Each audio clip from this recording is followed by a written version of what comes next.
Hello, and welcome to the Dark Moon Message with Katrina Messenger. That's me. I was talking earlier with, I always forget its reverse view. I was talking earlier with Angela about how often it is that I can talk just from a prompt and talk for several hours, in fact. But this time I didn't want to just talk extemporaneously. I wanted to actually talk about something important to me and hopefully important to you. So the first thought I had is, where's the future? I feel like an odd question, doesn't it? Where is the future? And the reason why that came up is because, as a person who spent a good portion of my working life working in technology and literally creating the future, um, I always used to get a lot of jokes from people. Where are the freaking robots? Where are the flying cars? You know, where's the teleporter? All those other great things that we saw in science fiction.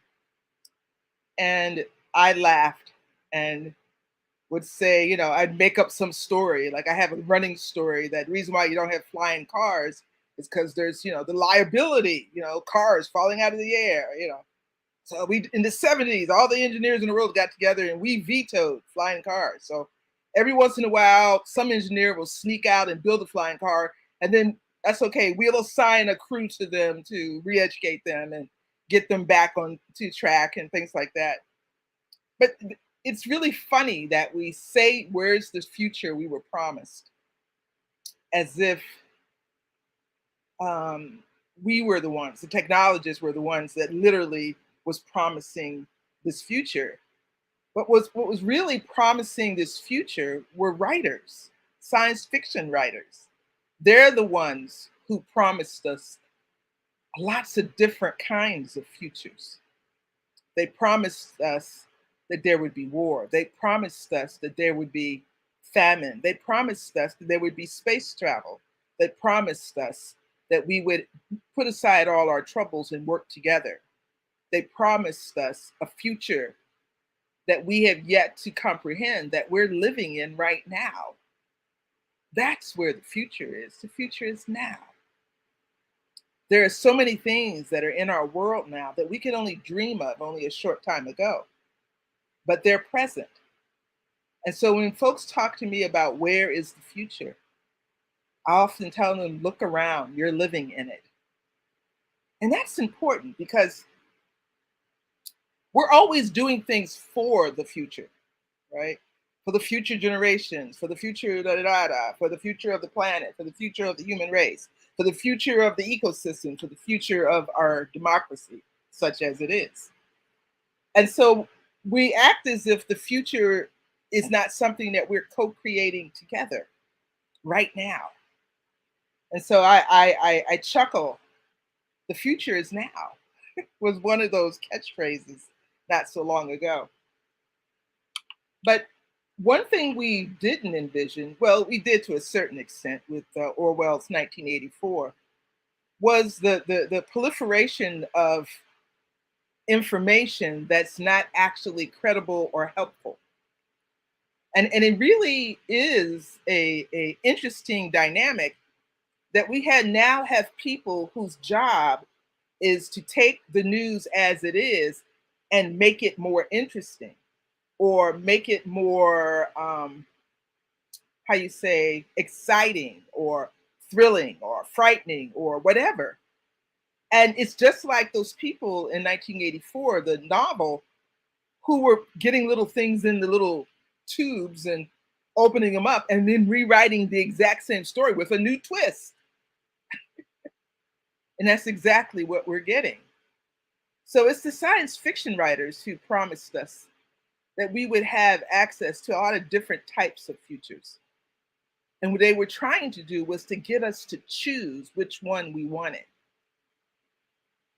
I guess we were too used to too many multiple choice questions to realize that no, A, B, C, D, and E is not an answer.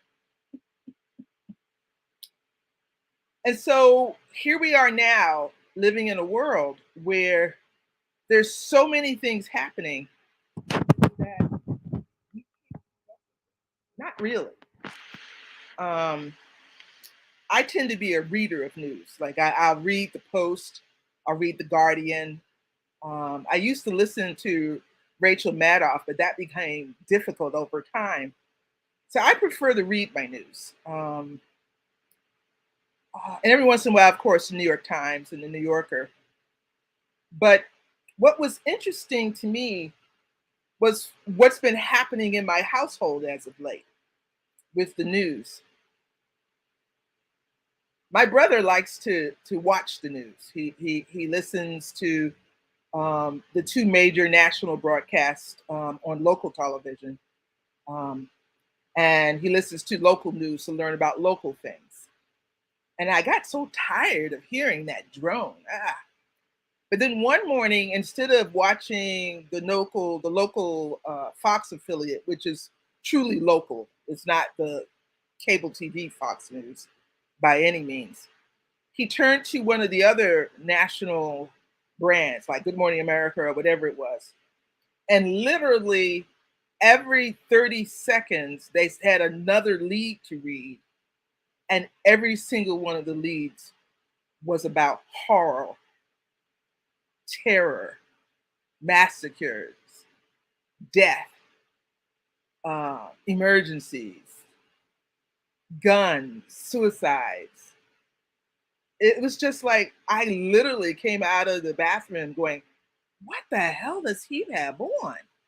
And I walked in and I could see, what was her name, Robin Roberts, and they were just going. I had to turn the TV off and I haven't turned it back on, except for small things in about a week. Um, I was like, what the hell was that? Don't they get tired of reading that same nonsense over and over? This happening, this happening. And there's no news that is helpful. There's no news that is says, oh, here's how we're correcting it. Here's what's wrong and here's what's being done about it. And that is because that's what we need to hear. Yeah, there was something terrible that happened and people lost their homes, and we are going to do something about it. You know, concretely, here's what's going to happen. And I think about that effect cumulatively for all of us with these horrors with no resolution. It's like trauma, trauma, trauma, trauma, trauma, trauma, trauma, trauma, trauma. You know, let me deal you another hand. Trauma, trauma, trauma, trauma, trauma, trauma, trauma, trauma, trauma. What? And so I happened upon something in my email today that took me to a place that was very different. And I want to tell you about that. Because in this future that we are creating, we need to know what's actually happening on the planet. Not just all the horrible stuff, but the resolutions, the things that are moving forward. Um, if it bleeds, it leads is not what we need right now. And so I got an email from the ocean cleanup uh, group about, oh, they have a new video up. And I was like, oh, I'd like to see that. And it was a video about one of the 10 most polluted rivers in the world. And it was about a river in Guatemala. And they showed you just how bad it was. It was unimaginable. If you're not sure, go to Ocean Cleanup and look for their videos on Guatemala. And it was quite devastating. And if I hadn't have known that it was Ocean Cleanup, I don't know that I would have stayed because I can get that kind of news anywhere. Everything's a mess. But I knew it was Ocean Cleanup. And so I knew there was another message here. And even the founder, he was walking around and he's going, this is just horrible. And it makes me so sad. And I said, oh, he really is sad. I could see that sadness. And something about that connected from humanity to humanity. Like I remember, when Rachel Maddow couldn't continue after she introduced the um, the immigrant bus with, with just baby seats, and the sheer horror of it took her to tears. I remember thinking, yeah, that's how I feel too. Thank you, Rachel. And so watching this guy, he was like, this is just terrible. And he sort of ends the film with, and this is what we're going to clean up. And I was like, hey, that's different. What is that? And then they had another video. And the next video, was a video about their pilot trial on what might work in that river. And it was amazing. They were testing things. This is what I like about ocean cleanup. They figure out, they go in, and part of that first film was him investigating what causes all this to happen. Why is this trash here? Why is this river one of the most polluted? How does this river affect the ocean? And one of the things they brought up is that there's like 7 to 10 rivers worldwide that contribute to most of the Pacific garbage patch. 7 to 10 rivers worldwide. That's it. Those rivers are the ones that cause all that garbage in the ocean. And so he's going to each of those rivers and investigating what is happening here. And then set about it to collect the garbage and to do something about working with the country to stop the garbage from going into the river in the first place. And so that's huge. And I felt so good. And so the second film was, and here's what our first pilot was. And they just put a fence across the river and allowed it to catch all that garbage. And there was a young man there on camera, Guillermo, and he was so excited when the trash started stop going down the river. And he says, well, this is a pilot, but I'm just so excited. Look at what's happening. We're learning so much about what we need to do. And that was just so much like, that's what I want to see. I want to see people looking at things that are real and human scale and saying, this is unacceptable. And this is so sad. And here's what we're going to do. We're going to fix this. Now watch me as I try out different ways. Because most of the problems of the world are bigger than a soundbite. They're more complex. They take time and effort. And if all you do is highlight the trauma, nobody learns anything, nor do they learn the things that they can do to help with those problems, right? Everything makes us feel as though we're helpless, that we have no effect or no impact on the world around us. And if you start believing that, there goes our future. Yeah, I'm an old minister. Always bring it back. And so that was very much an uplifting message. That's what I wanted to hear. That's what we all need to hear. And if you want to learn about the ocean cleanup, go ahead and Google ocean cleanup and you'll learn all about it. But I'm just so proud of them. I was one of the early adopters and funded that young man when he first started out. And I know there are a lot of you who are just like me. But I think it highlighted that there are credible problems. None of them have easy solutions. And what we need to do is to learn how to learn about them. Learn how to gauge what is the way this gets turned around. That there are no instantaneous solutions. There are lots of factors, lots of variables involved. And I thought that was just done so wonderfully. And it made me think about something that we in the Order of the Elemental Mysteries, what we've been planning around that same topic, around the healing of the waters of the world.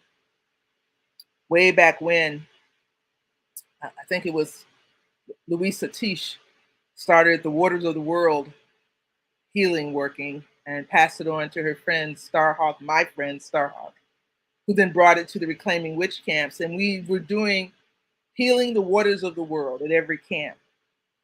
For a while there here in DC, we had set up that healing the waters of the world as our Lammas ritual for several years, headlighted by our order member, Adam Mirman.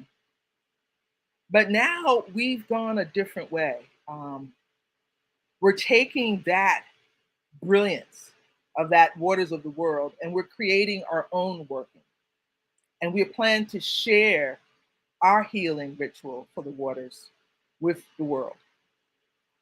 We had hoped to introduce it at the 2021 Between the Worlds, but COVID took over. And so now we are planning again for the next Between the Worlds to do our ritual and share it with everyone. We're going to, put up a website so everyone can see what we're doing and can join in the work of healing the waters of the world. But what I wanted to do the end tonight is to read the preamble from our working, because I think this is exactly what that ocean cleanup crew is trying to do. They're on the same page as Louisa Tish and Starhawk and me and everybody else who has over the years worked with healing of the world's waters. So here's the preamble to our working. The waters of the world are dying. They call to us to heal them, to revive them, to remember them, the waters of life. Water covers 70% of the Earth's surface.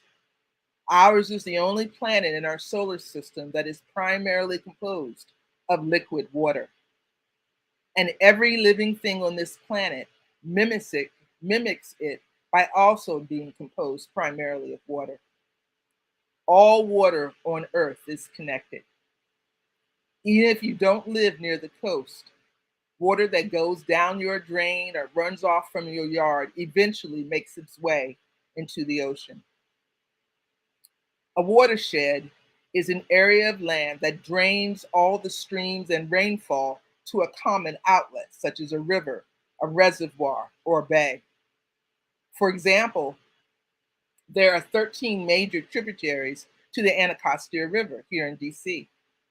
And the Anacostia River watershed is part of the larger Chesapeake Bay watershed. The Chesapeake Bay is an estuary, a body of water formed where fresh water from the rivers and streams flows into the ocean. So when we consider the bay, we are also speaking of the 50 major rivers and streams that pour into the bay each day, and the creeks that feed those rivers and streams. We are talking about roughly 64,000 square mile watershed covered with forests, farms, wildlife habitats, cities and suburbs, wastewater treatment plants, and heavy industry. A watershed that starts as far north as New York and runs through 6 states in the District of Columbia on its way to the ocean. And as the saying goes, everything flows downstream. So if we are to save the Anacostia River, or save the Chesapeake Bay, or save the oceans, we must also save the thousands of waterways that flow into them. Healing the waters of the world starts in our sinks, backyards, sewers, treatment plants, creeks, and streams near where we live, work, and play. The Order of the Elemental Mysteries, OEM, has been called to share our healing ritual for the waters of the world. We offer this ritual to the world to be enacted, enhanced, shared, and evolved into a global call for the healing of the waters. In our ritual, we connect through the creeks, streams, and rivers flowing into the Potomac, Susquehanna, Rappahannock, Patapsco, Patuxent, York, James, Chester, Choctaw, Noticoke, and Pocomoke rivers.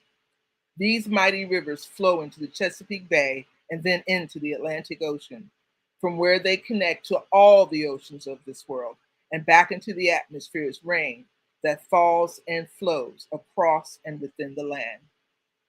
We invite all those who feel called to use and adapt this ritual to include the waters near you, with the knowledge that as you heal your local waterways, the healing and life-giving flow will continue to build and strengthen all the way to the ocean, thus touching, healing, and restoring all the waters of this world.